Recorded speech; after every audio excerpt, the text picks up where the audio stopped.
The Pope did say the Catholic Church is on a new path in Canada. Joining me now to talk about this visit and this final day is Percy Lazard, Assistant Professor and Program Coordinator of the Indigenous Studies Program at Wilfrid Laurier University.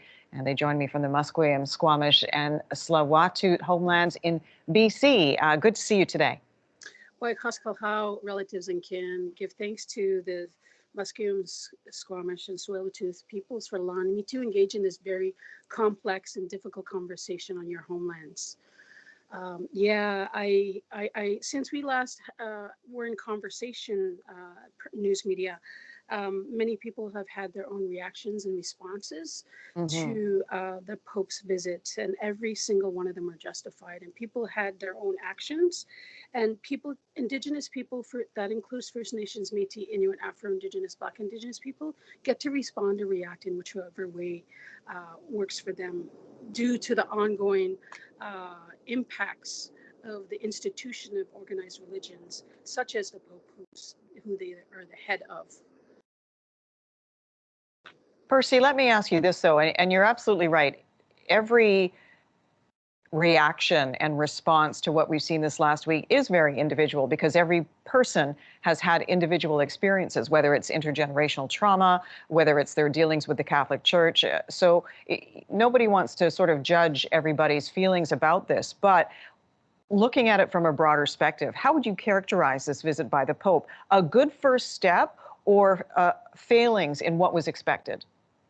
Well, you had the chief who was on before me giving a couple of clips. They were not extended an invitation. So when you don't center Indigenous people, the experiences of Indigenous people, or direction from Indigenous people, as laid out in the Royal Commission on Aboriginal People, as laid out by the TRC 94 calls to action, as laid out to the calls to justice in the National Inquiry, you have people who are left out. And you have people who, behind the scenes, such as now, or who are asked to speak forward, who are pitted against each other. So then we have oppression Olympics and trauma Olympics, in the sense that why is it that people from the prairies or the locations that were chosen deemed as worthy of expressing or meeting with a person who is responsible for thousands, if not hundreds of thousands of relatives and kin who experience trauma and violence and their lives, as we are in an era where we're having only a small number of schools whose grounds have been searched found. So what is it deemed those people worthy? Absolutely. And it contributes to, say, myself, who's a family member, a sibling, a child, an adult child, a grandchild, a great-grandchild of Indian residential school survivors and day school survivors, and it leaves out so many people.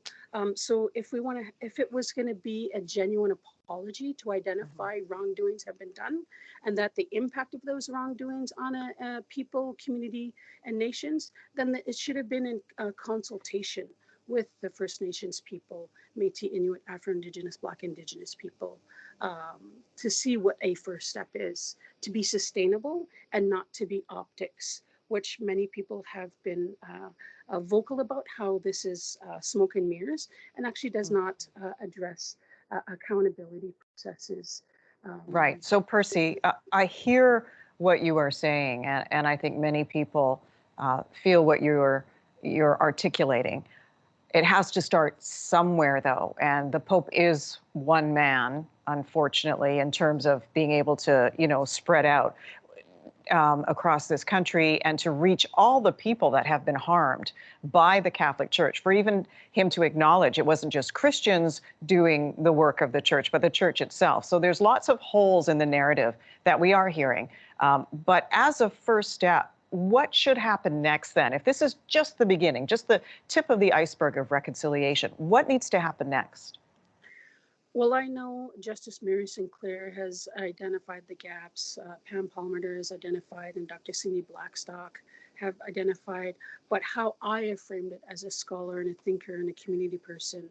2SLGBTQQIA folks continue to be hetero-painted out of the past narrative that we existed prior to coming into contact with the church or the representatives. So if we want to continue the criticism, critiques, yes, the Pope is one person, but that person comes with power.